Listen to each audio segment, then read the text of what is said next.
नमस्कार. मराठवाडा नेता यूट्यूब चॅनलमध्ये आपलं मनपूर्वक हार्दिक स्वागत आहे.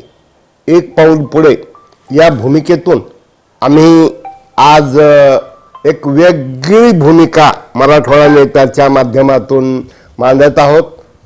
वेगवेगळ्या एकाच व्यक्तीचं मत जाणून घेण्यापेक्षा आम्ही जवळजवळ वेगवेगळ्या 13-14 व्यक्तींच्या 2-2, 3-3 मिनिटाच्या मुलाखती घेतलेल्या आहेत. मोदी सरकार खूप चांगलं प्रसिद्धी, सोशल मीडिया, चॅनल सगळीकडं मन की बात चालू आहे. पण जन की बात ही समजावी म्हणून आम्ही हे एक वेगळा उपक्रम, आमचा प्रयत्न राहणार आहे. ज्वलंत विषयावर 8 दिवसातून 1 दिवस अशा पद्धतीनं करूया. लोकांचा साथ प्रतिसाद यावर अवलंबून आहे. कृपया हे आपण सबस्क्राईब करा, फॉरवर्ड करा, शेअर करा आणि कॉमेंट करा, ज्यामुळं आमची दिशा ही योग्य आहे की नाही हे आम्हालाही कळेल. धन्यवाद. आता ऐका वेगवेगळ्या लोकांच्या 9 वर्षाबद्दलच्या प्रतिक्रिया, मतं. देशाचे पंतप्रधान नरेंद्र मोदी साहेबांच्या 9 वर्षाच्या एकूण कार्यकाळाचा आढावा घेणं चालू आहे. मी या सगळ्या 9 वर्षाच्या कालावधीमध्ये मला पाशा पटेल म्हणून ज्या गोष्टी आवडलेल्या आहेत, त्या पहिली गोष्ट काय तर त्या 9 वर्षातली सगळ्यात मोठी मला आवडलेली गोष्ट म्हणजे 2017ला मोदी साहेबांनी सगळ्यात मोठा एक निर्णय घेतला.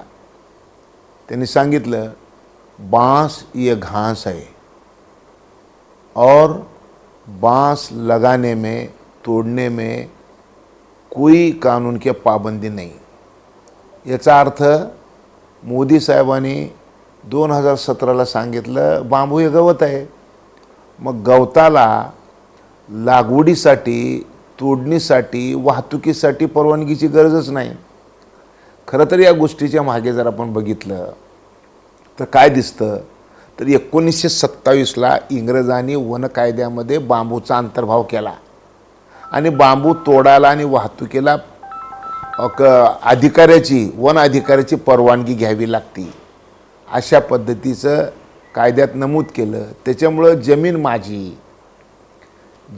माझी, रोपं माझे, पाणी माझे, आणि तोडायला गेल्यानंतर मात्र अधिकाऱ्याला पैसे द्यावं जर लागत असले तर शेतकऱ्यांनी हे न लावलेलं बरं म्हणून त्यांनी सोडून दिलं. सगळ्यात महत्त्वाची गोष्ट काय की ह्याच्यामध्ये जर आपण बघितलं तर काँग्रेसच्या काळामध्ये 90 वर्षामध्ये खूप वेळेस याच्यामध्ये बदल करायचे प्रयत्न झाले, पण ते काही होऊ शकले नाहीत. नरेंद्र मोदी साहेबांनी 90 वर्षानंतर 90 दिवसामध्ये हे कायदा लोकसभा आणि राज्यसभामध्ये बदलून घेतला. काय झालं ह्याच्यामध्ये, काय फरक पडणार आहे? याच्यामध्ये एकच गोष्ट आहे की आपल्या पृथ्वी तलावरच झाडाची संख्या कमी होऊ लागलेली आहे. आपल्या देशात तर झालीच झाली. जर आपण लातूरचा विचार केला तर अर्धा टक्का जंगल आहे. जंगल लागते 33%. 33% लागतं, अर्धा टक्का आहे. या जिल्ह्यातल्या लोकांनी जगायचं कसं? या वर्षाचा उन्हाळा बघितला आपण, आत्तापर्यंतचा 100 वर्षातला सगळ्यात उष्म वर्ष हे. ह्याच्यापेक्षा पुढच्या वर्षी, त्याच्यापेक्षा पुढच्या वर्षी, त्याच्यापेक्षा पुढच्या वर्षी, तर ही जे तापत जाणार आहे. बाकी सगळी प्रगती शक्य आहे. तुम्ही बरोबर बोललेलं आहे सगळं, परंतु झाडं कुठून आणायचे? आणि म्हणून हा 2017चा निर्णय मोदी साहेबाचा, त्याच्यामुळं आता बांबू लागवड करायला, बांबू लावायला प्रचंड मोठी सबसिडीसुद्धा सरकार देऊ लागलेलं आहे. याच्यामध्ये पर्यावरणाचा समतोल होणार आहे. नुसतं पर्यावरणाचा समतोल नाही तर बांबूपासून डिझेल मिळणार आहे, बांबूपासून पेट्रोल मिळणार आहे, लोखंडाला पर्याय, स्टीलला पर्याय, ॲल्युमिनियमला पर्याय, त्याच्यानंतर ह्या सगळ्या गोष्टी आता बांबूपासून होणार आहेत. सगळ्यात महत्त्वाची गोष्ट म्हणजे आज एक विचार करण्यासारखी गोष्ट अशी आहे की भारत सरकारने 5 ते 7% दगडी कोळसा जाळाला दगडी कोळसा जाळाला बंदी म्हणजे कमी करा म्हणलेलं आहे 5 ते 7% वर्षाला. जर समजा अशा पद्धतीनं जर दगडी कोळसा जर कमी करायचा असेल, दगडी कोळसा कमी केल्याशिवाय तर आमची मुलं बाळच वाचणार नाही. त्याचं कारण आहे फक्त महाराष्ट्रामध्ये 5,90,000 मेट्रिक टन रोज कार्बन डायऑक्साईड बाहेर निघाले. त्याच्यामुळे दगडी कोळसा बंद करायचा आहे. मग दगडी कोळसा जर बंद करायचा असेल तर त्याला काय पाहिजे पर्याय? बायोमास. बायोमासमध्ये काय आहे तर शेतीमध्ये उरलेलं, अरे त्याच्यानं भागतच नाही ना. आणि म्हणून दगडी कोळशाचं उष्मांक 4,000 आहे आणि बांबूचाही उष्मांक 4,000 आहे. म्हणून आता बांबूची गरज पडणार आहे. आणि मग बांबू जर समजा बांबूची एवढी मोठी मागणी वाढणारी आहे तर त्याला पर्याय काय आता? मग हे जर निर्णय जर नरेंद्र मोदी साहेबांनी घेतला नसता तर कदाचित तुम्हाला आणखीन भयानक संकटाच्या समोर जावं लागलं असतं. माझ्या दृष्टीनं माझ्याशी संबंधित म्हणजे मला पाशा पटेल म्हणून मी गेली 45 वर्ष शेती आणि शेतकऱ्यांनी देश या सगळ्या विषयामध्ये मी जे काम करतो त्याच्यामध्ये मला मानवजात पृथ्वीवर वाचवण्यासाठी नरेंद्र मोदींनी घेतलेला हा निर्णय आहे. अन्न 2 दिवसानंतर खाल्लं तर चालते हो, घर नसेल तर चालते हो, कपडे बी नसेल तर चालते हो, पण ऑक्सिजन नसेल तर चालते का? तो मोठा निर्णय झालेला आहे. हा सगळ्यात महत्त्वाचा. दुसरी आणखीन एक सगळ्यात महत्त्वाची गोष्ट अशाच पद्धतीनं ती म्हणजे काय? ती म्हणजे इथेनॉलचा वापर. तर इथेनॉलच्या वापरामध्ये तर आपण म्हणजे किती म्हणजे 9 वर्षाच्या काळामधले सगळ्यात सोनेरी निर्णय जर कोणते आहेत ते जर बघायचं असेल आपल्याला तर 1931 मध्ये ब्राझीलमध्ये ऊसाच्या मळीपासून इथेनॉल तयार व्हायचा शोध लागला हो. इथेनॉलचा शोध 1931ला लागला, पण आपल्या देशामध्ये ते आलं 2001ला. अटलजी पंतप्रधान झाले, त्यांनी 70 वर्षानंतर पहिल्यांदा आपल्या देशात ऊसाच्या मळीपासून इथेनॉलचा निर्णय केला. 5% निर्णय केला पेट्रोलमध्ये मिसळायचं. आणि मग जेव्हा अटलजीचं सरकार गेलं मध्ये 10 वर्ष पुन्हा काँग्रेस राष्ट्रवादी काँग्रेसचं सरकार आलं, यांनी 1 लिटर वाढवलं नाही आणि 1 लिटर कमी केलं नाही, त्याच्याकडे ढुंकून सुद्धा बघितलं नाही. पुन्हा मोदी साहेब पंतप्रधान झाले. मोदी साहेबांनी 5%वरून 20%वर हा निर्णय केला. काय याच्यामध्ये ह्या निर्णयाकडे आपण बघतो तर कुण्या अँगलनं बघितलं पाहिजे? तर आपण ह्या गोष्टीकडे पाहताना एक गोष्ट विचार करा की जमिनीच्या पोटातलं पेट्रोल काढून जर जाळलो तर 1 लिटर पेट्रोल जळालं की 3 किलो कार्बन तयार होते. एवढं कार्बन झाल्यानंतर तुमची माझी मुलं जगणार नाहीत. आणि म्हणून इंधन तर पाहिजे आणि ते सुद्धा पर्यावरणपूरक पाहिजे. आणि मग पर्यावरणपूरकामध्ये काय येतंय तर इथेनॉल येतंय. आणि मग नरेंद्र मोदींनी आता तो 20% इथेनॉल केला आहे.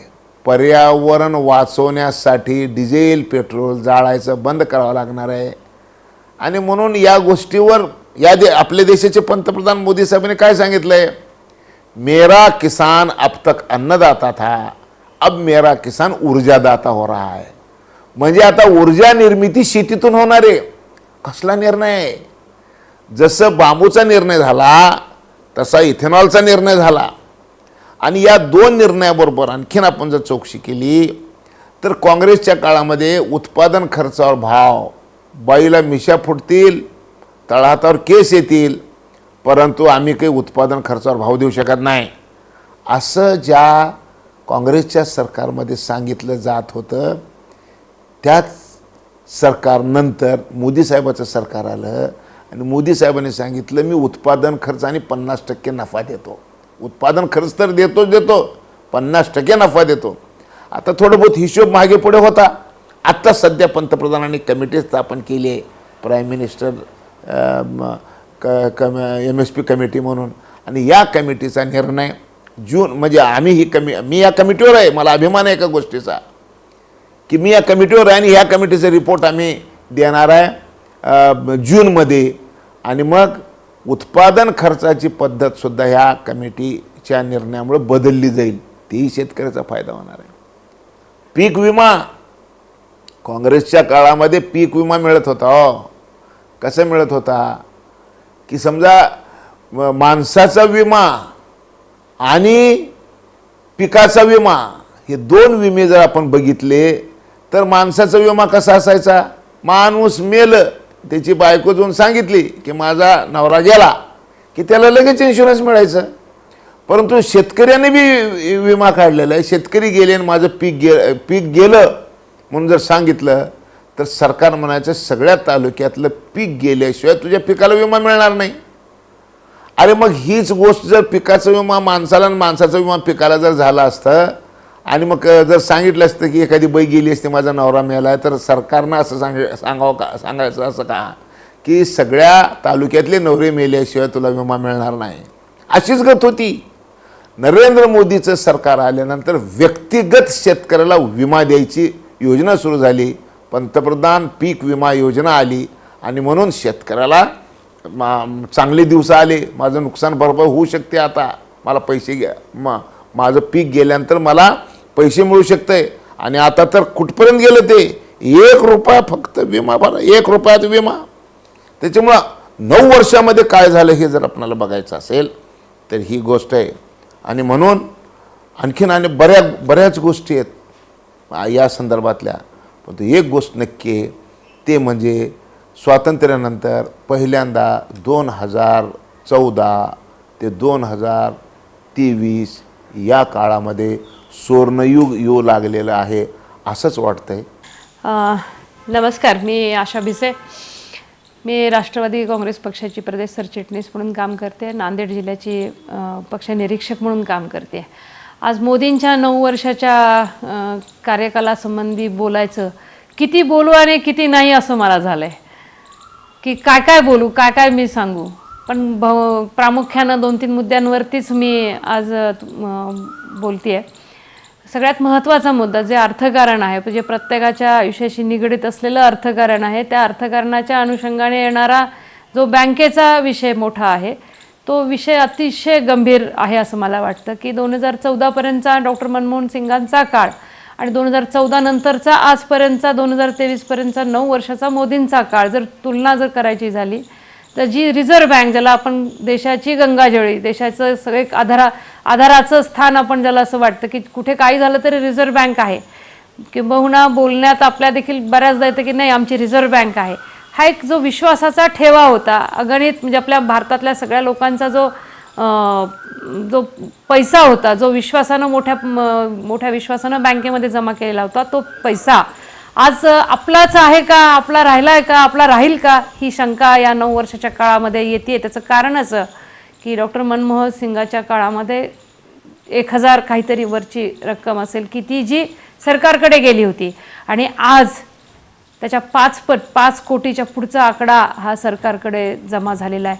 माझ्यासारख्या काही वर्ष बँकेमध्ये काम करणाऱ्या मला असं वाटतं की हे खूप गंभीर आहे, गंभीरतेने याच्याकडे बघावं लागणार आहे. कारण रिझर्व्ह बँकेचा जो फायदा आहे हा जर सरकारकडे वळता होत असेल तर जे बुडीत आहे, त्या ज्या बँका बुडीत जात आहेत त्याला आधार देणारी जी रिझर्व्ह बँक आहे त्या रिझर्व्ह बँकेने बघायचं काय, बाकीच्या बँकांनी करायचं काय. कॅनरा बँकेची आणि आपण एक बघा तुम्ही, बाकीच्या नॅशनलाइज बँकांची जी कर्ज बुडली जातेत, बुडवली जातेत, माफ केली जातेत, ही सगळी कर्ज जी आहेत ही उद्योगपतींची आहेत. म्हणजे मोठ्या प्रमाणावरची जी कर्ज आहेत ती माफ केली जातात. सर्वसामान्य जो शेतकरी आहे, सर्वसामान्य समाजातला जो घटक आहे त्याचा पैसा हा डुबवला चाललेला आहे. दुसरं उदाहरण जे LIC, कधीही LIC हा एक विश्वास होता की LIC आहे, LICच्या माध्यमातून जे लोकांचं माझ्यानंतर काय, तर माझ्यानंतर LIC आहे हा जो विचार होता, हा LIC देखील तोट्यात गेलेलं आहे. LICची देखील काय अवस्था आहे आज आपण सगळेजण बघतो आहोत. हे सगळं गंभीर आहे. दुसरा आवर्जून मुद्दा असं मांडावं असं वाटतो की शेतकऱ्यांच्या बाबतीमध्ये शेतकऱ्याला तुम्ही शेतकरी सन्मान निधी 5,000 4,000 नका देऊ, ही भीक नका देऊ शेतकऱ्याला. शेतकरी कधीही भिकारी नाही आहे, देणारा हा शेतकरी आहे. आणि त्या शेतकऱ्याच्या मालाला तुम्ही भाव द्या. आज शेतकऱ्याचं सोयाबीन असेल, कापूस असेल, दर तुलनेनं जर बघितलं मागच्या वर्षीचा भाव या वर्षीचा भाव जर बघितला तर आपण खूप तोट्यामध्ये आपण जातोय. आणि मग ही जी सन्मान निधी म्हणून 1,000-2,000चे जे तुम्ही देताय ना, नका देऊ ते. उलट त्या शेतकऱ्याला, तो गरीब असला तर तो सन्मानानं जगणारा जो शेतकरी आहे त्याला सन्मानानं जगू द्या. त्याच्या मालाला जर भाव दिला तर तो कोणाकडेही हात पसरणार नाही. उलट हात पसरणाऱ्याच्या झोळीमध्ये दान देणारा हा शेतकरी आहे. तो शेतकरी उभा राहायला पाहिजे. दुर्दैवाने शेतकऱ्याचं दाम म्हणजे उत्पन्न दुप्पट करण्याची 2022ची जी घोषणा होती ती तर कुठे जिरून गेली ते कळतच नाही. उलट कंगाल शेतकरी होत चाललेला आहे.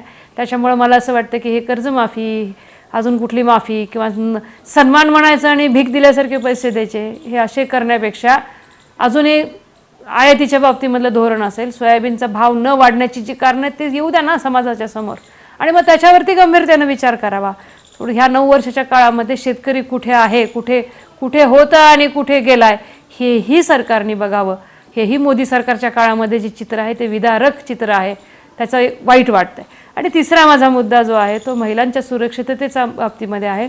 महिलांच्या बाबतीमधलं महिलांचं जे बजेट आहे, आज महिलांना तुम्ही आपल्या महाराष्ट्रामध्ये जे तिकिटाचा विषय केला ST प्रवासाच्या, अरे किती बायकांना वेळ आहे तुमच्या बसमध्ये बसून फिरायला? रोजची बाई पहाटे 4 वाजल्यापासून उठते, संध्याकाळपर्यंत ती घरामध्ये राबते. कधीतरी सणावाराला, कधीतरी वर्षातून 2 दिवस माहेरी जात असेल बिचारी, तेव्हा कुठे प्रवास तिला होत असेल. त्या प्रवासाचं तिकीट तुम्ही काय माफ करताय? त्याच्यापेक्षा तिचं सिलेंडरचे भाव कमी करा ना. 1100 1150 पर्यंत गेलेला सिलेंडर 2014ला जेवढा होता तेवढा त्या किमतीमध्ये जरी आणला तरी सगळ्या माय माऊल्या मोदी सरकारला धन्यवाद देतील. पण 9 वर्षाचा कार्यकाल जर बघितला तर 4 आकड्याच्या पुढं गॅस सिलेंडरची किंमत गेली आहे. मग तुम्ही कसला महिला वर्गाला दिलासा देताय? कुठं गेलं आहे हे सगळं? म्हणजे एकीकडे महागाई म्हणायची, शेतकऱ्याच्या मालाला भाव नाही, आणि महागाई जगाकडे जर बघितले तर त्याचं त्या बाईचं बजेट कोलमडून पडतं आहे. महिला सुरक्षेचा मुद्दा पण दुसरा अजून मला महत्त्वाचा वाटतो की अतिशय वेगळं चित्र महिलांच्या बाबतीमध्ये या देशामध्ये उभं राहायला लागलेलं आहे. परवाचा जो आत्ताचा जो चालू आहे दिल्लीमधलं, म्हणजे ज्यांनी ऑलिम्पिकमध्ये गोल्ड मेडल मिळवलं, ज्यांनी देशाची मान उंचावली, त्या खेळाडूंवर, त्या महिला खेळाडूंवरती आजची जी हे वाईट वाटतं, राग येतोय, संताप होतोय की हे सगळं थांबणार कधी? आणि हे चित्र या 9 वर्षामध्ये या देशाच्या समोर उभारलेलं आहे. अतिशय विदारक चित्र आहे. दुसरा पक्ष आहे म्हणून विरोधाला विरोध म्हणून म्हणत नाही, पण जी सामाजिक परिस्थिती जी आहे, मग ती शेतकऱ्यांची असेल, महिलांची असेल, सर्वसामान्य लोकांच्या पैशासाठी जे बँकाच्या माध्यमातून चित्र झालेलं आहे त्याची काळजी असेल, हे सगळं कुठेतरी गांभीर्यानं विचार होणं आवश्यक आहे. आणि हे चित्र दुर्दैवानं 9 वर्षामध्ये मोदी सरकार भारताचं सरकार असं राहिलाच नाही, मोदी सरकारच्या काळामध्ये दुर्दैवानं भारताचं हे चित्र आपल्या सगळ्यांच्या समोर उभं राहिलेलं आहे. मी ॲडव्होकेट उदय गवारे, शेतकरी कामगार पक्षाचा जिल्हा चिटणीस आणि मध्यवर्ती समितीचा सदस्य म्हणून आपण जर माननीय पंतप्रधानांच्या 9 वर्षाच्या एकंदरीत कालखंडाचा सिंहावलोकन केलं तर आपल्याला निश्चितपणे काय दिसेल याचा विचार केला तर मला स्पष्टपणे सांगायचं आहे की या 9 वर्षामध्ये केवळ जनतेची फसवणूक झालेली आहे. निश्चितपणे निवडणुकीच्या क्षेत्रामध्ये नरेंद्र मोदी यशस्वी झाले, समारंभ जगभर करण्यामध्ये ते यशस्वी झाले, परंतु सामान्य माणसाचे प्रश्न सोडवण्यासाठी ते पूर्णपणे अपयशी ठरलेले आपल्याला दिसायला लागतात. कारण पहिली निवडणूक ज्यावेळेस आपण बघितली 2014ची होती, 2019ची निवडणूक, 14च्या निवडणुकीमध्ये त्यांनी जे आपल्याला जनतेला आश्वासनं दिली त्या आश्वासनांची पूर्तता आज ते करत नाहीत. किंबहुना त्यांना जर आश्वासनाची आठवण करून दिली तर त्याबद्दल ते बोलत नाहीत. 15 लाख रुपये प्रत्येक नागरिकांच्या बँकेमध्ये आम्ही आणू, एवढा मोठा भ्रष्टाचार आहे, परंतु हा भ्रष्टाचार जनतेपुढे आलाच नाही. उलट नरेंद्र मोदींनी पहिल्यांदा नोटबंदी केली, त्यानंतरही नोटबंदी केली, परंतु किती रुपयाच्या नोटा छापल्या याचं जनतेपुढं त्यांनी सादरीकरण करणं गरजेचं आहे. कारण त्याचा कुठल्याही देशाचं चलन ज्यावेळेस छापलं जातं तर त्या चलनाच्या किमती एवढं आपल्याकडं सोनं म्हणा किंवा इतर माध्यमातून तेवढी ठेव देशाकडे असली पाहिजे तर त्या चलनाला अर्थ आहे. परंतु आज हा रुपया डॉलरच्या किमतीमध्ये पार 80 रुपयापर्यंत आपला डॉलर गेलेला आहे. तर हे सगळं जर बघितलं तर आर्थिक व्यवस्था पूर्णपणे बिकट आहे.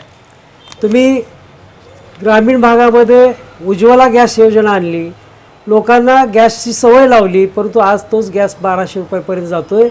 परंतु दुर्दैव असं आहे की देशातली लोक सहन करतायत. का करतायत तर निश्चितपणे आज पंतप्रधान मोदी हे लोकांचं जे मूलभूत प्रश्नावरचं लक्ष आहे ते पूर्णपणे विचलित करून धर्मांधतेकडं स्वतः जर एखादी पंतप्रधान व्यक्ती सिनेमाचं लॉन्चिंग करत असेल तर यापेक्षा वेगळं काय असायचं काही कारण नाही. परंतु केरळा स्टोरीची खरी स्टोरी ही वेगळीच आहे. घटना असेल का असेल त्याच्याबद्दल आमचं दुमत नाही, परंतु ज्या पद्धतीनं तुम्ही धर्मांधतेकडे जाताय त्याच्यामुळे देशाची अधोगती झालेली आहे असं मला वाटतं. काल परवा संसदेचं उद्घाटनही झालं, परंतु एखाद्या वास्तुशांती एखाद्या घराची करावी त्या पद्धतीनं तुम्ही करू नका. हा देश सर्वधर्मसमभावना मानणारा देश आहे. सेक्युलरिझम ही आपल्या घटनेमध्ये तरतूद आहे, परंतु त्याकडे तुम्ही लक्ष देत नाहीत. म्हणून आज प्रचंड महागाई आहे, बेरोजगारी आहे. याचबरोबर शेतकऱ्यांसाठी आपण केवळ वर्षाला 6,000 रुपये त्याच्या बँकेत टाकले नको आहेत. आम्हाला आमच्या शेतीमालाला किफायतशीर MSP मिनिमम प्राईज ही दिली पाहिजे. ही जर आमची भूमिका असेल तर त्याच्याबद्दल तुम्ही का करत नाहीत? आज अनेक महिला स्वतःवर अन्याय झाला म्हणून जंतर मंतरवर बसल्या आंदोलन करत आहेत. ह्या कोण आहेत? ह्या सगळ्या जागतिक पातळीवर ज्यांनी मेडल मिळवलं, बक्षिसं मिळवली अशा पद्धतीच्या महिला पैलवानसुद्धा ज्यावेळेस त्यांच्यावर लैंगिक अत्याचार झाला अशा पद्धतीची मागणी करतायत, त्यांना अटक करा म्हणून म्हणतायत. तुम्ही त्यांच्यावर गुन्हाही दाखल करत नाही. ज्यावेळेस सुप्रीम कोर्टाचा आदेश येतो त्यावेळेस तो गुन्हा दाखल होतो. गुन्हा दाखल झाला तर त्याला अटक होत नाही. आज त्यांच्यावर झालेला बाल लैंगिक शोषणाचा गुन्हा आहे, ज्याला पोस्को ॲक्ट आपण म्हणतो, आणि त्यामध्ये कुण्याही व्यक्तीला तात्काळ अटक केली पाहिजे अशी तरतूद असताना त्याकडं आपण बघत नाहीत. आणि मग प्रश्न असा पडतो की भारतीय जनता पक्ष आज सत्तेत आहे, अनेक ठिकाणी राज्यामध्ये उलटपालट होते, अनेक लोक आमदार त्यांच्याकडे जातात, मेजॉरिटी न आलेली असतानासुद्धा केवळ आमचाच तिथं पगडा असला पाहिजे अशा पद्धतीची तुमची भूमिका असते. आणि मग त्यावेळेस भारतीय जनता पक्षामध्ये जाणारा आमदार असेल, खासदार असेल, काल परवा वेगळ्या पक्षात असला आणि तो भ्रष्ट जरी असला तर तिथं गेल्यानंतर एकदम पावन होऊन जातो. अशा पद्धतीच्या राजकारणामुळं निश्चितपणे आज देशाला अधोगती आलेली आहे. उलट ज्यावेळेस अटल बिहारींचा आपण विचार करतो त्यावेळेस त्यांचं असणारं एकंदरीत कारकीर्द जर बघितली तर अटल बिहारी वाजपेयींनी त्यावेळेस गोध्रा हत्याकांड ज्यावेळेस झालं त्यावेळेस ह्याच पंतप्रधानाला सांगितलं होतं की तुम्ही अशा पद्धतीनं वागू नका, राजदंड जो असतो तो नीट जपला पाहिजे. आणि उलट आज आपल्या इकडं ज्यावेळेस नरेंद्र मोदी जे आहेत जागतिक पातळीवर स्वतःचा उदो करतात. एक जर प्रश्न त्यांना विचारला की त्यांच्या मंत्रिमंडळातली मंत्री कोण, तर जास्तीत जास्त 4 ते 5 लोकांच्या नावाच्या पुढे यादीच जात नाही. 50-60 लोकांचं मंत्रिमंडळ आहे, परंतु हे सगळे निर्णय एकवटलेले आहेत. आज नरेंद्र मोदी आणि अमित शाह हेच देश चालवतात आणि उद्योगपतींना अदानी असेल, अंबानी असेल यांना प्रचंड मदत करतात. आणि खाजगीकरणाच्या माध्यमातून सार्वजनिक मालमत्तेचं विक्री मोठ्या प्रमाणात होते आणि ह्याचे दुष्परिणाम आपल्याला निश्चितपणे दिसतील. म्हणून आमचं एवढंच सांगणं आहे की हे नरेंद्र मोदीजींनी खरं तर त्यांना एक चांगली संधी आली होती. कारण काँग्रेसचं समर्थन आम्ही करत बी नाही, कारण काँग्रेसने ज्या चुका केल्या त्या चुकांचा एक पर्याय म्हणून नरेंद्र मोदींनी आल्यानंतर नरेंद्र मोदींनी चांगलं काम केलं पाहिजे होतं, परंतु ते केलेले नाहीत. म्हणून पुन्हा एरे माझ्या मागच्या म्हणण्याप्रमाणे पुन्हा आपल्याला एक नवीन क्रांतीला जावंच लागेल, चांगली माणसं निवडावी लागतील आणि देशाला पुन्हा एकदा बळकट करण्यासाठी प्रयत्न करावा लागेल. एवढंच या ठिकाणी मी सांगतो. जय हिंद. मैं advocate Mohammad Ali Shaikh, AIMIM district president Latur. Modi सरकार के 9 साल पर मेरा ये कहना है कि मोदी सरकार ने 2014 में जो वादे किए थे उसको भी पूरा नहीं किया, और उसके बाद जो मोदी गवर्नमेंट दोबारा आई वो भी वादे पूरे नहीं किए. मोदी गवर्नमेंट ने 2014 में ये वादा किया था कि जो ब्लैक मनी है वो देश में लाएंगे और हर शहरी के अकाउंट में 15-15 लाख रुपए डाले जाएंगे. हर साल 2 करोड़ युवाओं को रोजगार दिया जाएगा. इस तरीके से बहुत सारे वादे मोदी गवर्नमेंट ने की थी, लेकिन हमने देखा कि 2 करोड़ सालाना नौजवानों को रोजगार तो दूर, दूसरी कंट्रियों से हमारे नौजवानों को वहाँ की मुल्कों ने बेरोजगार कर दिया. इसलिए कि इंडिया में बहुत ज़्यादा जातिवाद है. इंडियन लोग बहुत ज़्यादा जातिवाद कर रहे हैं, इसलिए कई लोगों को बाहर से नौकरियां गंवाकर वापस आना पड़ा। मोदी गवर्नमेंट ने कहा था कि ब्लैक मनी वापस आएगी और हर शहरी के अकाउंट में 15 लाख रुपए डाले जाएंगे। वो 15 लाख तो बहुत दूर की बात है। मोदी गवर्नमेंट ने यहाँ के नौजवानों को रोजगार भी नहीं दिया। इसी तरीके से आज हम और आप तमाम देख रहे हैं कि देश में महंगाई आसमान को छू रही है। 2014 में कच्चे ऑयल की कीमत $130 थी, क्रूड ऑयल की कीमत, जबकि उस वक्त की गवर्नमेंट जो पेट्रोल और डीजल का दाम था, अब की गवर्नमेंट की बनिस्बत 37% सस्ता था। अब की गवर्नमेंट ने क्रूड ऑयल की कीमत कम होने के बावजूद भी पेट्रोल और डीजल की जो कीमत है उसको एकदम महंगा कर दिया है। तो महंगाई देश में आसमान को छू रही है। आप और हम देख रहे हैं कि गैस सिलेंडर की कीमत 2014 से पहले क्या थी और आज गैस सिलेंडर की कीमत क्या है। तो मोदी गवर्नमेंट ने जो जो वादे किए थे, सारे ठगी, देश को ठगा है। ये जो गवर्नमेंट है, ये गवर्नमेंट आम जनता की नहीं है। ये गवर्नमेंट जो है बड़े बड़े लोगों की गवर्नमेंट है, आम जनता की गवर्नमेंट नहीं है। ये गवर्नमेंट ये चाहती है कि देश के कोने कोने की जनता डेवलपमेंट के मुद्दों को लेके दिल्ली ना आए, इसलिए इन्होंने अपने पालतू कुत्तों को हर स्टेट के जिलों में भेजकर जाति मजहबी मुद्दों को लेकर मुसलमानों हिंदुओं में भेद निर्माण करने की कोशिश की। यहां पर कोई भी आता है और हिंदू और मुसलमानों को आपस में तोड़ने की बात करता है तो लोग ये कहते हैं कि ये गलत है। लेकिन ये मोदी गवर्नमेंट की एक पॉलिसी है कि अगर लोग उन्हीं इलाकों में बिजी रहेंगे, उन लोगों पर कार्रवाई की मांग करेंगे, तो ये लोग देश के डेवलपमेंट के मुद्दों को लेके लातूर से दिल्ली को नहीं आएंगे। ये एक सोची साजिश का हिस्सा है कि मोदी गवर्नमेंट उनके नाकामियों के ऊपर देश रास्ते पर ना उतरे, इसलिए पूरे देश में मजहबी मुद्दों को लेकर देश की जनता को बिजी करने का काम कर रही है। हमारी जो आज की जो देश की महंगाई है वो आसमान को छू रही है। देश का जो नौजवान है वो बेरोजगार है, इसके तरफ किसी का कोई ध्यान नहीं है। मीडिया पूरी तरीके से बिजी हो चुकी है कि किस तरीके से देश में हिंदू और मुसलमानों के मुद्दे जिंदा रहें और डेवलपमेंट की तरफ किसी की नजर भी ना जाए। तो मेरा ये कहना है कि मोदी सरकार के जो 9 साल हैं, इसने 9 साल में पूरे देश को ठगा है। ये ठगी गवर्नमेंट है, मोदी गवर्नमेंट ठगी गवर्नमेंट है। मी ॲडव्होकेट संतोष जुगल किशोरजी गिल्डा, लीगल ॲडवायझर, मराठवाडा व्यापारी महासंघ व इतर, गेल्या 9 वर्षापासून देशामध्ये माननीय मोदी सरकार या नावानं ओळखणारं सरकार देशामध्ये चालू आहे। देशामध्ये आपण सगळेजण पाहतोय की 9 वर्षामध्ये देशामध्ये झालेला आमूलाग्र बदल, आपण जेव्हा नॅशनल हायवेज किंवा समृद्धी महामार्ग ह्याच्यावर ज्यावेळेस आपण प्रवास करतो त्यावेळेस असं वाटतं की ह्या देशामध्ये खरंच बदल झालेला आहे। देशामध्ये होणारा इन्फ्रास्ट्रक्चरमध्ये बदल झाल्याशिवाय देशाचा विकास होणार नाही, हे बेसिक मोदी सरकारनं जाणलेलं आहे। त्या माध्यमातून होणारे रस्त्यांचा विकास, पुन्हा शिक्षणामध्ये झालेला आमूलाग्र बदल, कारण काय 2014 मध्ये माननीय शिवराजी पाटील चाकूरकर साहेब गृहमंत्री असताना आम्ही एक त्यांना निवेदन दिलं होतं।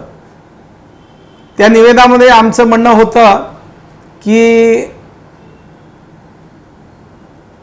Reformation in education system in India, तर 2020 मध्ये मोदी सरकारने तेच आम्ही जे सजेशन सरकारला दिले होते ते सरकारने इम्प्लिमेंट केलेले आहेत, त्याबद्दल त्यांचे धन्यवाद। आणि आता होणाऱ्या पुढच्या काळातही, कारण काय देशामध्ये इम्पोर्ट इतक्या मोठ्या प्रमाणात इम्पोर्ट व्हायचं, प्रत्येक गोष्टीचं इम्पोर्ट एवढ्या मोठ्या प्रमाणात होत होतं की त्याच्यावर कुठल्याच गोष्टीचं कंट्रोल नव्हतं।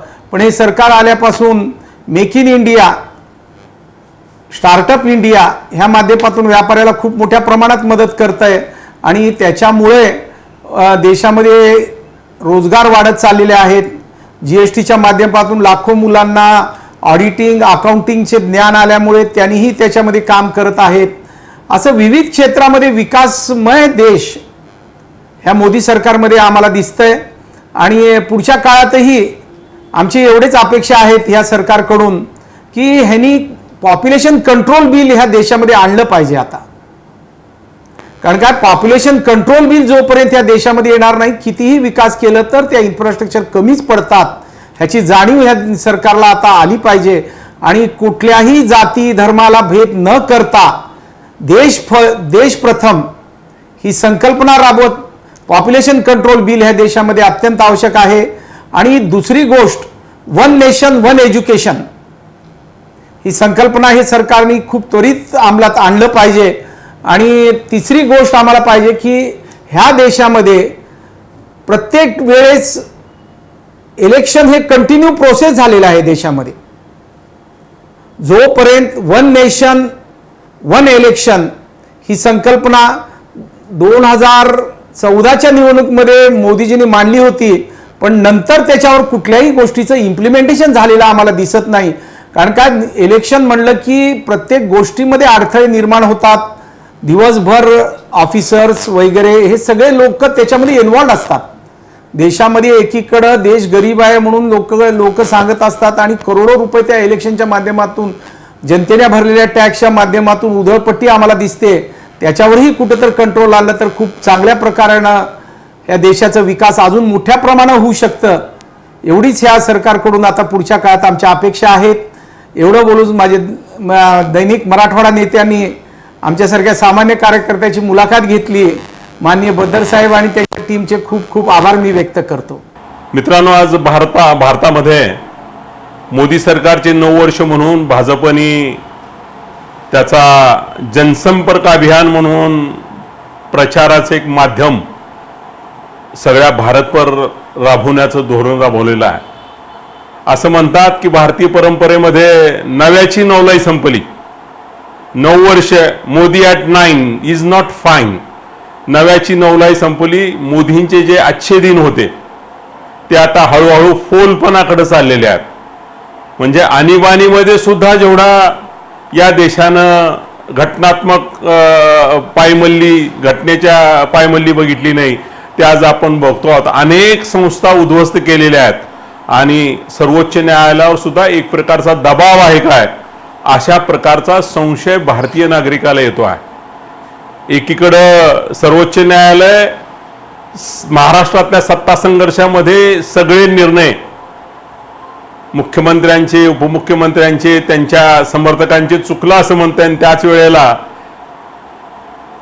सभापतींच्याकडं अपात्रतेची कारवाई पाठवतंय. भारतीय राज्यघटनेनं स्वीकारलेलं आहे की स्वतःच्या प्रकरणामध्ये स्वतः न्यायाधीश असलं नाही पाहिजे. नो वन शुड बी ए जज इन हिज ओन कॉज. आता राहुलजी नार्वेकर या सर्व आमदारांच्या मतावरती निवडून आले असतील तर त्यांच्या अपात्रतेचा काय निर्णय करणार आहेत.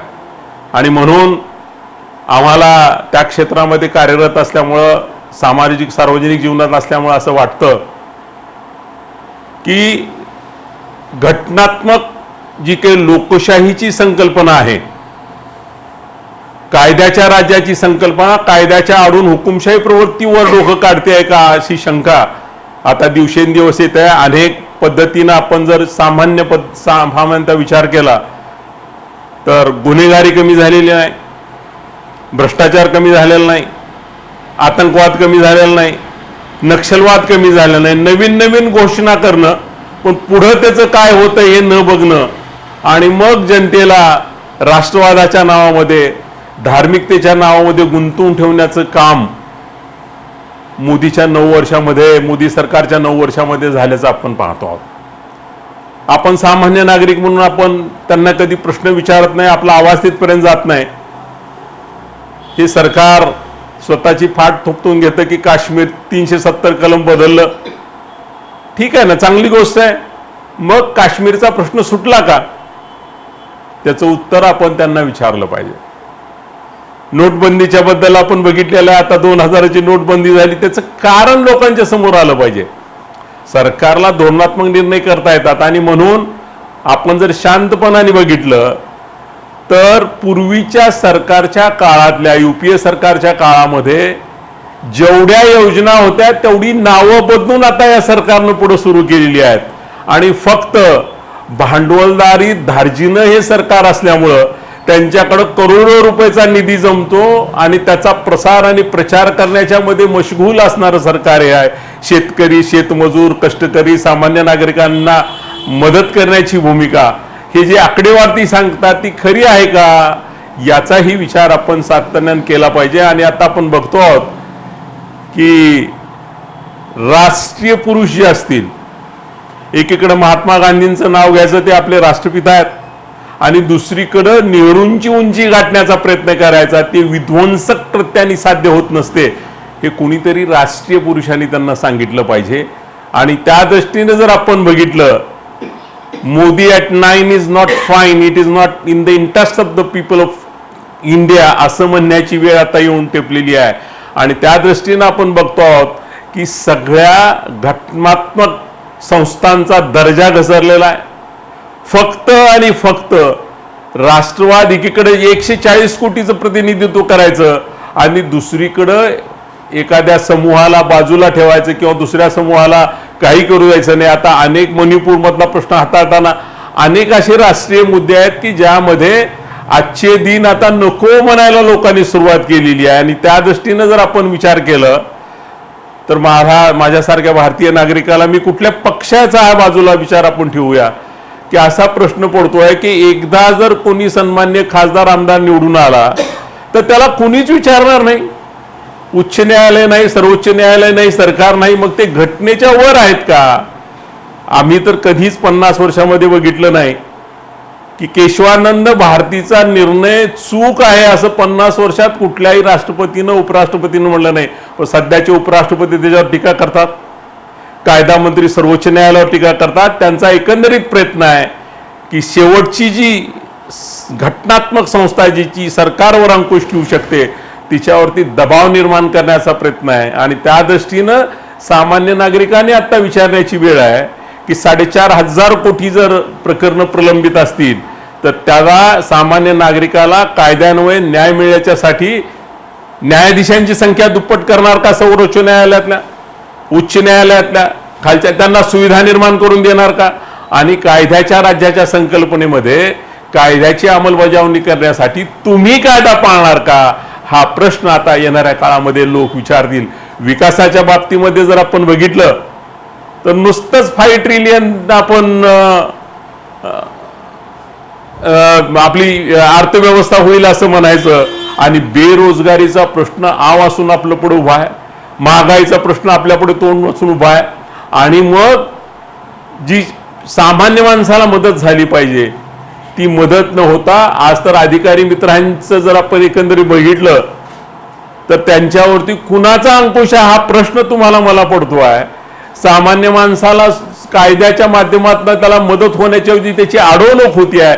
आणि मला असं वाटतं की याच्या पुढल्या काळामध्ये ज्या काही निवडणुका भारतीय समाजामध्ये घेतल्या जातील त्या राष्ट्रीय पातळीवर असो, राज्य पातळीवर असो, की नुसतं विकासाचं नाही, येणाऱ्या योजनेची अंमलबजावणी योग्य पद्धतीनं झाली की नाही ही तपासणारी आणि त्याचं मूल्यमापन करणारी एखादी संस्था आपण घटनेमध्ये समाविष्ट केली पाहिजे. आणि त्या दृष्टीनं मग सर्वधर्म समभावाची जी संकल्पना आपण स्वीकारली ती योग्य पद्धतीनं पुढे जाते की नाही याची पाहणी करण्याच्या करता जे कोणी या पुरोगामी विचारावर विश्वास ठेवणारे नेते आहेत त्यांनी त्यांची त्यांची विश्वासार्हता त्यांच्या कृतीतनं वाढवली पाहिजे असं मला वाटतं.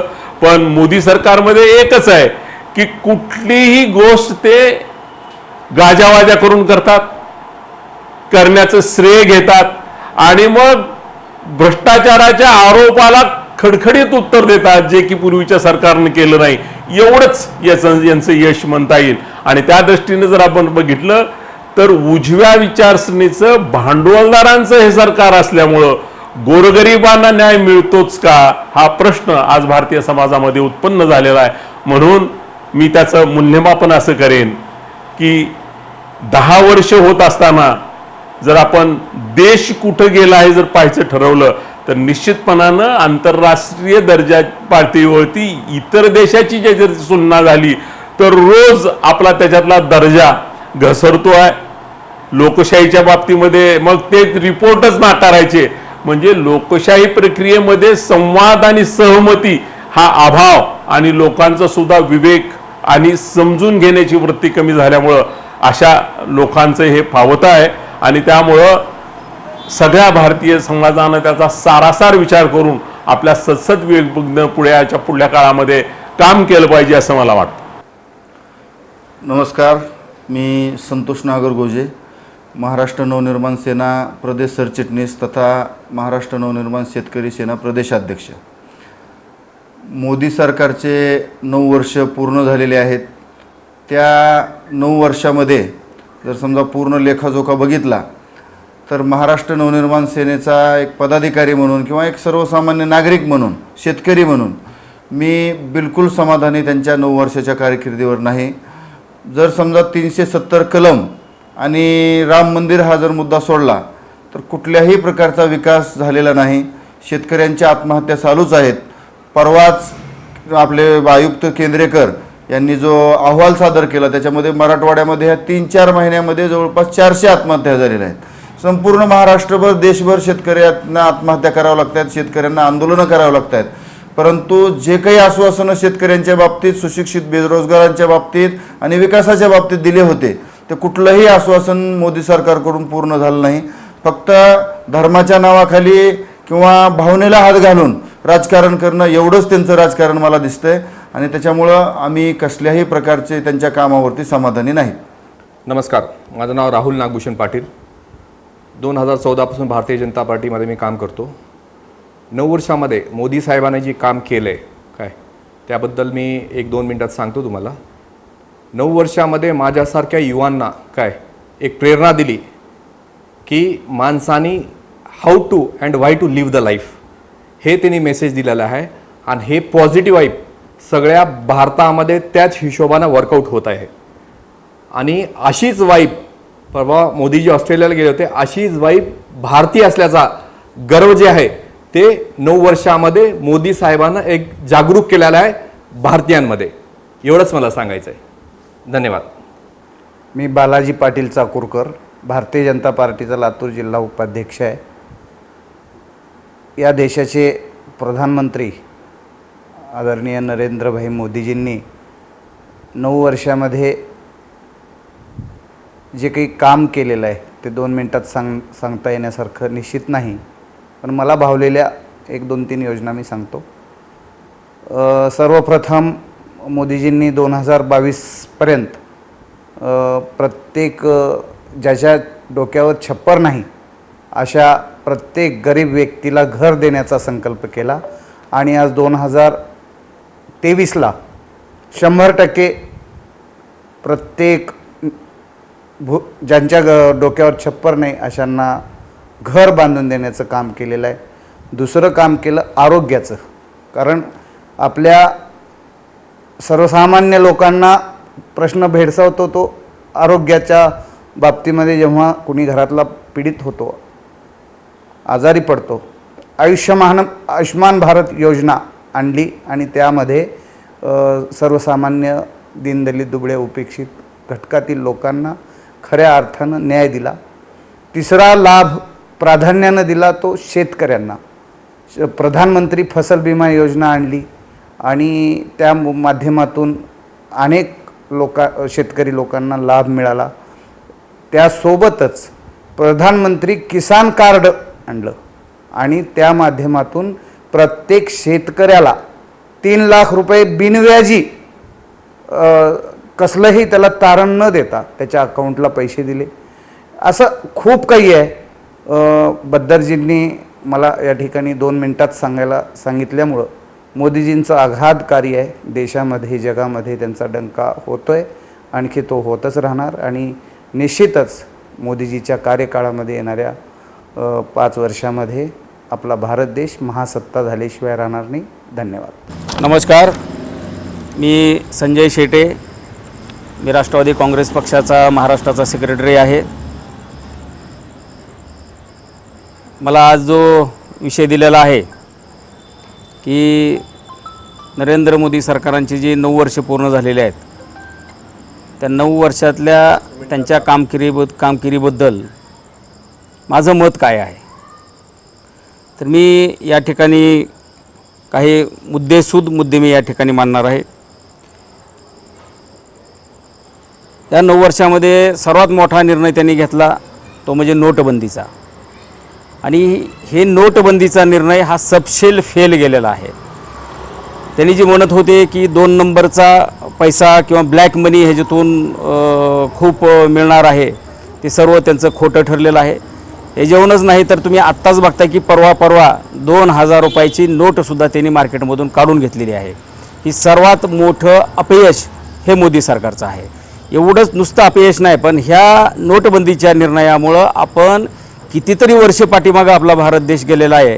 आणि ह्या निर्णयामुळं आपल्या देशातल्या गोरगरीब जनतेला लाईनमध्ये उभा राहून कितीतरी मृत्यू त्याच्यात झाले. हे सगळं अपयश हे मोदी सरकारचं आहे. मी आपल्याला सांगेन की ह्याने खूप वायदे केले होते की बेकारीवर त्यांचं म्हणणं होतं की आम्ही वर्षाला 2 कोटी नोकऱ्या देऊ. त्यांनी आत्तापर्यंतच्या 9 वर्षाच्या काळात 2 कोटी नोकऱ्यासुद्धा ते देऊ शकलेले नाहीत. हे सुद्धा मोदी सरकारचं अपयश आहे. महागाईवर ते सांगत होते की आम्ही महागाई कमी करू, अच्छे दिन आणू. आपण बघताय अच्छे दिन तर आलेच नाही आहेत. उलट महागाई कुठून कुठं गेली आहे. मग ते पेट्रोल असेल, खायचं तेल असेल, डाळी असतील, अन्नधान्य असेल, प्रचंड सगळी महागाई वाढलेली आहे. हे सुद्धा मोदी सरकारचं या ठिकाणी अपयश आहे असं मला वाटतं. त्यांचं दुसरं महत्त्वाचं ते सांगत होते की भ्रष्टाचार बंद करू, भ्रष्टाचारमुक्त भारत देशाला करू, असं त्यांचं त्यावेळेस म्हणत होते. मी आपणाला सांगू इच्छितो की मी सुद्धा सांगायची गरज नाही, केंद्र सरकारपासून महाराष्ट्राचं सरकारसुद्धा त्यांचं सध्या आहे.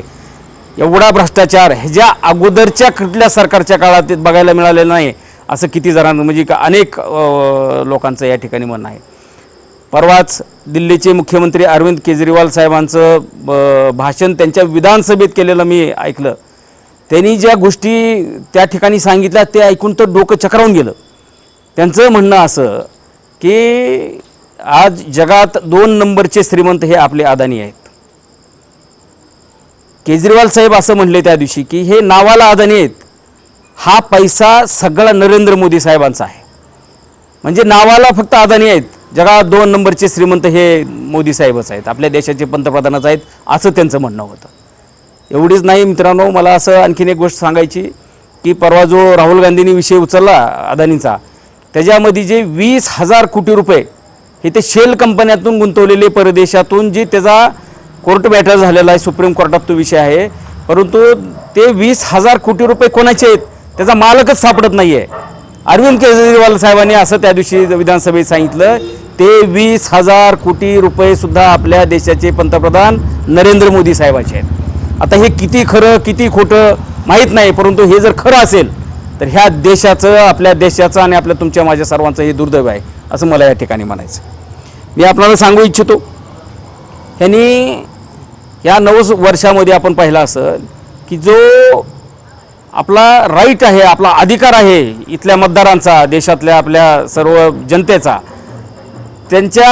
त्यालासुद्धा ते आता महत्त्व देत नाही आहेत. तुम्ही बघितलं असेल कितीतरी राज्यामध्ये जनतेनं निवडून दिलेले सरकार सुद्धा त्यांनी त्या ठिकाणी पाडलेले आहेत. त्यांच्या विरोधकाच्या मागं ED लाव, CBI लाव, त्यांना त्रास दे, त्यांना आपल्या पक्षात घे, किंवा रनिंग आमदार सरकारमधल्या आमदारांना फोडायचं, ते EDची CBIची भीती दाखवून आपल्या पक्षात घ्यायचं. आणि चालू सरकार, जनतेनं निवडून दिलेले कितीतरी सरकार त्यांनी पाडलेले आहेत.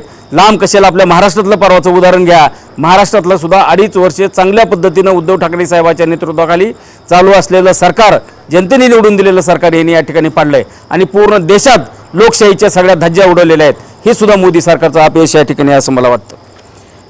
यांनी जाती तेढ निर्माण पूर्ण देशात करायला चालू केलेलं आहे.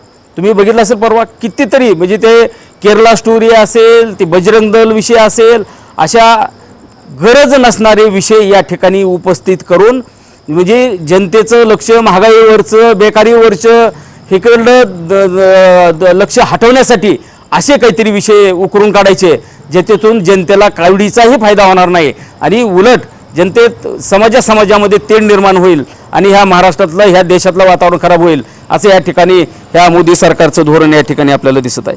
मी आपल्याला सांगेन, खरं तर अशी गोष्ट परवा ऐकायला मिळाली की ते आपण स्वप्नातसुद्धा विचार करू शकत नाही. मित्रांनो, मी सांगू इच्छितो की जम्मू काश्मीरचे माजी राज्यपाल सतपाल मलिक त्या बरोबर आहे, ज्या त्यावेळेचे सतपाल मलिक राज्यपाल होते, तुम्ही सर्वांनी त्या सतपाल मलिकांचं ऐकलंय सर्वांनी. ते ऐकून डोकं चक्रावून नाही, काय काय हे करू शकतात, असं पण करू शकतात काय हे, असं वाटलं त्यावेळेस ते ऐकून. अहो त्या सतपाल मलिक साहेबांनी स्वतः राज्यपाल ज्यावेळेस होते त्यांनी सांगितलं की ही जी पुलवामाची घटना घडली, एवढे आपले देशातले शूर जवान मारले गेले, त्याला मूळ कारणीभूत कोण असेल तरी नरेंद्र मोदी आणि त्यांचं सरकार आहे. त्यांनीच हा विषय सगळा घडवून आणला आणि त्याच्यावर त्यांचा उद्देश असा होता की त्याच्यावरतीच ह्या पुढच्या येणाऱ्या लोकसभा त्यांना मागच्या 2019च्या त्यांना जिंकायच्या होत्या. आणि त्याला जिवंत उदाहरण हे आपलं लातूर आहे. कारण त्या पुलवामा नंतर त्या पुलवामाच्या शहीद जवानावर मतं कुठं मागितले असतील तर सगळ्यात सुरुवातीला आपल्या औशामधल्या सभ्यात त्या ठिकाणी नरेंद्र मोदी साहेबांनी स्वतः पंतप्रधानांनी त्या शहीद झालेल्या पुलवामामधल्या जवानांच्या नावावर या ठिकाणी मतं मागितले. ह्याच्यापेक्षा दुर्दैव काय ह्या देशाचं असू शकतं, मला या ठिकाणी वाईट वाटतं. मी आपणाला सांगेन की ह्या देशाची शान ज्याला म्हणतो की जे ह्या देशासाठी पुरस्कार मिळवून देतात, जशा ऑलिम्पिक खेळतात, तशाच आपल्या ह्या देशाच्या मुली ज्यांनी त्या कुस्तीमध्ये ऑलिम्पिक जिंकले, गोल्ड मेडल जिंकलं, बाकीचे कितीतरी पारितोषिक जिंकलेले ह्या मुली आहेत, त्या ज्यावेळेस त्यांना पारितोषिक मिळालं त्याच मुलींना बोलून घेऊन आपल्या देशाचे पंतप्रधान नरेंद्र मोदी साहेबांनी ह्या माझ्या कुटुंबातल्या आहेत म्हणून सांगितलं. परंतु त्याच मुली आज 1-2 महिने झालं त्या ठिकाणी उपोषणाला दिल्लीमध्ये जंतर मंतरला बसलेल्या आहेत. एका त्या ब्रिजभूषण नावाच्या खासदार जे त्यांचा भारतीय जनता पार्टीचा आहे त्याच्यावर कारवाई करा, त्यांनी आमचं लैंगिक शोषण केलेलं आहे असं सांगतायत. त्यांच्यावर ज्या दिवशी आपल्या त्या सेंट्रल व्हिस्टा त्या सभागृहाचं उद्घाटन झालं त्या दिवशी त्यांच्यावर त्या ठिकाणी लाठीहल्ला झाला आहे.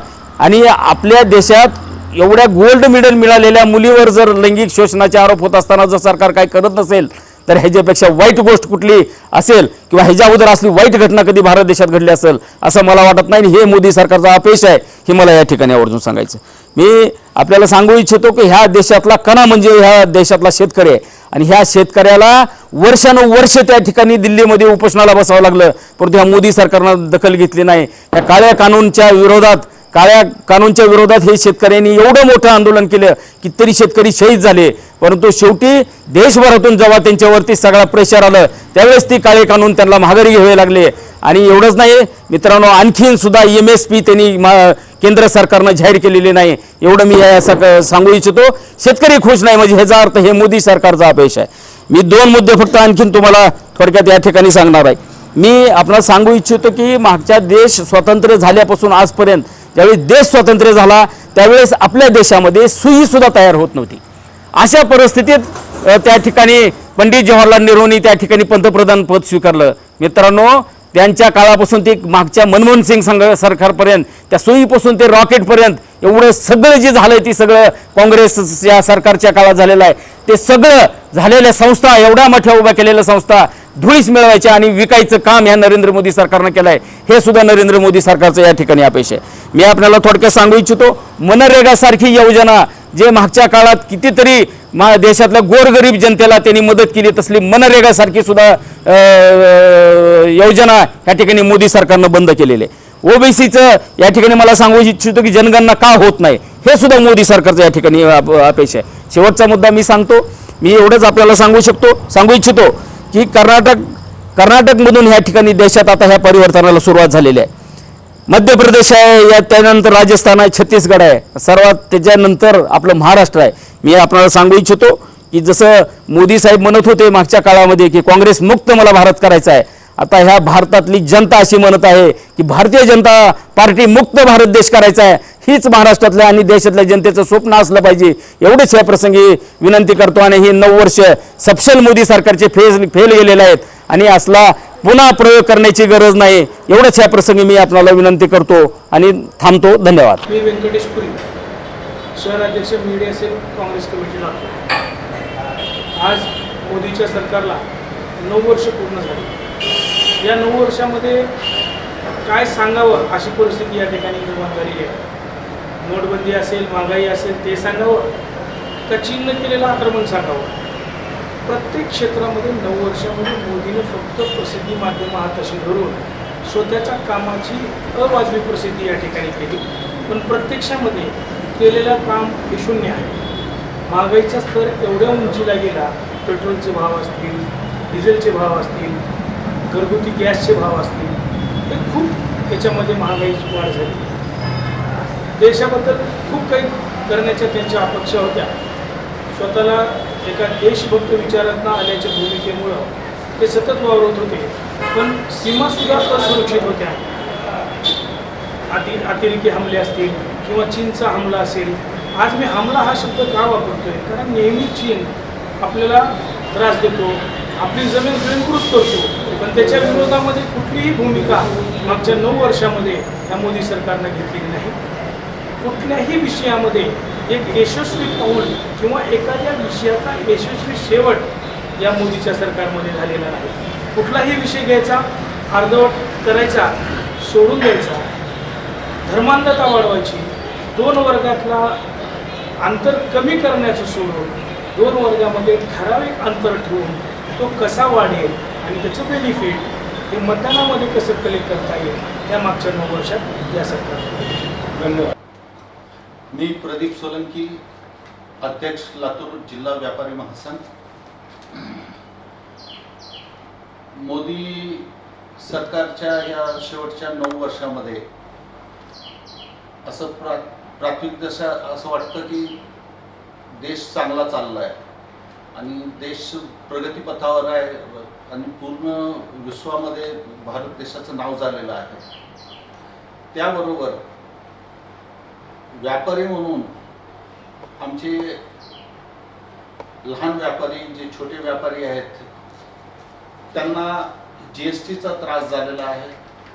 2016मध्ये जे नोटबंदी झाली त्याचा इफेक्ट आजपर्यंत आहे 2023 पर्यंत आणि त्यामुळं व्यापारी